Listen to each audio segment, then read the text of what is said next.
Hello friends, யாரோ ஒருத்தர் ஒரு லேடியை வந்து வீடியோ எடுத்துட்டாரு. அதனால் அந்த பொண்ணு வந்து இன்ஸ்டாகிராமில் இந்த மாதிரி என்னை தப்பாக இது பண்ணுறாரு அப்படின்னு சொல்லி ரீல்ஸ் போட்டனால அவர் வந்து உயிரை மாச்சிக்கிட்டாரு அப்படின்ற ஒரு வீடியோ பார்த்தேன். ரொம்ப சங்கடமாக இருந்துச்சு. யார் மேலே தப்பு இருக்குன்னு தெரில. யாரையும் நம்ம எதுவும் சொல்ல முடியாது. நம்ம ஜென்ஸ் கொஞ்சம் கவனமாக இருக்கணும்.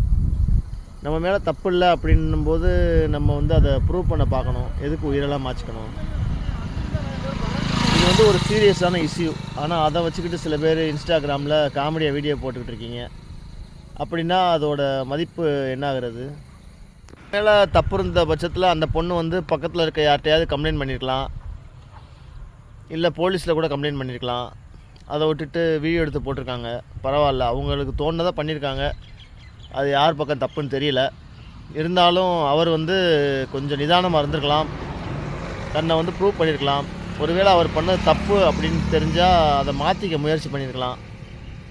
ஆனால் வந்து தேவையில்லாமல் ஒரு உயிர் போயிடுச்சு. இனிமேல் வந்து யார் அப்படி பண்ணாதீங்க. உங்கள் மேலே தப்பு இருந்துச்சுன்னா அதை மாற்றிக்க பாருங்கள். இல்லை உங்கள் மேலே தப்பு இல்லைன்னா அதை நிரூபிக்க முயற்சி பண்ணுங்கள்.